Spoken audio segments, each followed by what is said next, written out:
vou falar especificamente dos nutrientes que são considerados importantes para a saúde da tireoide. Com isso você vai ter uma noção do que você deve colocar na sua alimentação e do que você tem que tirar, principalmente. Lembre-se que uma tireoide saudável suporta muito mais problemas, muito mais agressão. Mas uma tireoide que já tem alguma alteração da sua função, existe muito pouco. E você pode passar de uma tireoide mais ou menos para uma tireoide muito ruim e acabar tendo que tomar medicação para o resto da vida, para tratar a falta de hormônio da tireoide. O primeiro alimento, o primeiro nutriente que a gente vai falar sobre ele, é sobre o iodo. Todo mundo já viu muito sobre iodo, já escutou muito sobre iodo e sempre tem alguma dúvida. O iodo, na verdade, ele é fundamental para a síntese dos hormônios tireoidianos, sendo também muito importante tanto no crescimento quanto no desenvolvimento do ser humano, principalmente o desenvolvimento do sistema nervoso central. Se você tiver uma baixa ingestão de iodo, ocorre uma elevação dos níveis do TSH. TSH, a gente já sabe, é aquele hormônio que estimula a tireoide a produzir o T3 e a produzir o T4. Ou seja, se cai o T3 e o T4, o TSH sobe no sentido de tentar estimular a produção desse hormônio. Então, esse TSH elevado tenta captar mais iodo para que a função da tireoide seja mantida de forma normal. Se você tiver deficiência importante de iodo, ocorre também uma reação química dentro da tireoide e isso aumenta o processo inflamatório local. Com isso, com esse aumento de processo inflamatório, vai ocorrer uma fibrose na tireoide e ocorrendo ainda mais a destruição de células tireoidianas. Uma coisa importante que se passou a fazer foi a suplementação de iodo no sal. No mundo, a suplementação de iodo no sal começou em mais ou menos 1920, na tentativa de se evitar o desenvolvimento desses problemas. No Brasil, a suplementação de iodo no sal passou a ser obrigatória em 1950 e reduziu de forma muito importante a prevalência de bócio por deficiência de iodo. Mas nós temos que tomar outro cuidado. A ingestão excessiva de iodo também pode levar ao hipotireoidismo. Nesse caso, tanto a falta quanto o excesso pode ser problema. Se você ingere quantidades acima de 20 mg por dia, pode causar hipotireoidismo por excesso de iodo. Então, qual que é a recomendação média da ingestão de iodo? Em torno de 150 microgramas para adultos, 220 microgramas para gestante, que precisa de um pouco mais, e para as lactentes, em torno de 290 microgramas por dia.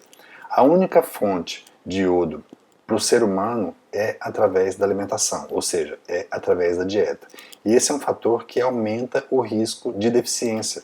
Por quê? Porque se você tiver uma determinada região que for pobre em iodo, todos os alimentos produzidos naquela região também vão ser pobres em iodo. Quais são então os elementos mais seguramente ricos em iodo? Basicamente são frutos do mar, como ostras, como moluscos, como os peixes de água salgada. Outras fontes, como a castanha do Brasil e vegetais, desde que esses vegetais sejam plantados em uma área rica em iodo. Isso não é garantido, a gente sabe muito bem que o magnésio, por exemplo, no Brasil, existe uma deficiência crônica e em determinadas regiões existe também uma deficiência crônica de iodo. Então, vegetais em determinadas áreas podem não ter a mesma função. Então, é importante, mais seguro, peixe de água salgada e frutos do mar. Um outro elemento importante é o selênio. O selênio é importante para os mecanismos antioxidantes e também é importante para o sistema imunológico. Na tireoide também o selênio é absolutamente fundamental. Se você tiver uma deficiência de selênio, ocorre um aumento da destruição das células da tireoide e isso favorece o desenvolvimento do hipotireoidismo. Nas doenças da tireoide é muito comum se encontrar também deficiência de selênio. Então, de uma forma geral, paciente que já tem hipotireoidismo, é importante a gente suplementar selênio para que esse hipotireoidismo não se desenvolva e não aumente, não piore. Se você tiver deficiência grave de iodo, combinado com deficiência de selênio, coisa que não é muito difícil, primeiro a gente deve repor o iodo e depois passar a repor o selênio, senão você influencia negativamente na função da tireoide. As doses de selênio, quando elas são acima de 300 microgramas por dia, também pode prejudicar a tireoide. Se você tem tireoidite, a suplementação de selênio na tireoidite diminui os níveis de anticorpos antitireoidianos. Lembrando que os anticorpos antitireoidianos estão aumentados na tireoidite e por conta disso a gente faz o diagnóstico. E a administração de selênio, a suplementação de selênio também melhora a estrutura da tireoide. A dose recomendada de selênio atualmente é cerca de 60 microgramas por dia. Perceba que eu estou falando em microgramas e não miligramas. 60 microgramas por dia. No Brasil, Mato Grosso e São Paulo são as duas regiões de solo mais pobres em selênio e, por conta disso, com maior possibilidade de desenvolvimento de problemas na tireoide associado à deficiência de selênio. A pergunta é, em que alimentos a gente encontra selênio de forma adequada? Basicamente em carnes, em fruto do mar e na castanha do Brasil. Lembrando, mais uma vez, que depende do solo onde essa castanha é plantada. Em média, cada castanha tem mais ou menos 27 microgramas de selênio.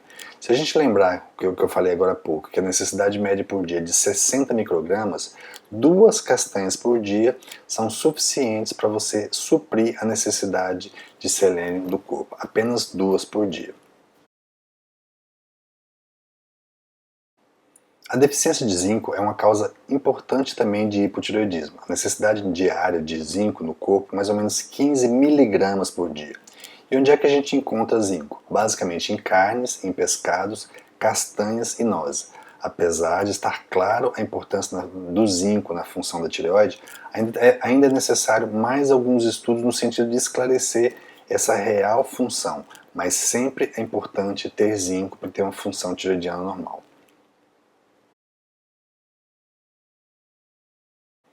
A soja, entre várias outras coisas, contém fitoestrógenos. O que são fitoestrógenos? São os estrogênios da planta, grosseiramente dizendo. Esses fitoestrógenos, justamente por ser o estrogênio, justamente são usados muitas vezes no tratamento dos sintomas associados à menopausa. Mas quando você usa essa suplementação de fitoestrógeno para tratar a menopausa, você aumenta em 3 vezes, pelo menos, o risco de hipotireoidismo. Ou seja, soja faz mal para a tireoide. Nas crianças, a situação é bastante pior, porque se você tiver um bebê e ele é alimentado com formulações à base de soja, vai ter o aumento dos níveis do TSH, do hormônio tireoestimulante, que estimula a tireoide, mostrando que a soja afeta a função tireoidiana negativamente. A isoflavona, que também está contida na soja, também atrapalha na síntese dos hormônios da tireoide. E existem estudos que demonstram que se a sua tireoide estiver boa e não tiver deficiência de iodo, não tiver deficiência de selênio, a soja influencia muito pouco. Mas, sinceramente, não vale a pena arriscar, porque a gente já sabe que a função da tireoide está prejudicada no uso de soja e pode piorar muito uma tireoide que já não esteja com a saúde adequada. Então, o melhor é evitar. Ainda a gente tem mais um problema. A soja ela pode bloquear a absorção de medicamentos usados no tratamento da tireoide. Ou seja, mesmo que você já tenha sido operada, mesmo que você já tenha tirado a tireoide e está fazendo a reposição hormonal, a função desses hormônios, a absorção desses hormônios é prejudicada pela soja. Essa, inclusive, é uma das explicações de pessoas que já tratam há muito tempo e mesmo assim continua tendo os sintomas relacionados ao hipotireoidismo. Um questionamento que a gente tem que fazer é, será que a sua alimentação não está influenciando? Então preocupe-se com soja e derivados de soja. Quando a pessoa tem intolerância ao glúten, ela aumenta a incidência de tireoidite de Hashimoto. Cerca de 9% das pessoas que têm intolerância ao glúten têm também tireoidite de Hashimoto. Essa relação estreita entre o funcionamento do intestino e o funcionamento da tireoide já foi discutido várias vezes. Já está documentado em vários estudos que uma dieta sem glúten pode reverter alguns casos de hipotireoidismo subclínico, aquele caso onde você ainda não tem grandes lesões de células tireoidianas. E quanto mais cedo for retirado o glúten da dieta, maior a chance de se reverter o problema da tireoide. Em resumo, o iodo tem um papel fundamental na produção de hormônios tireoidianos.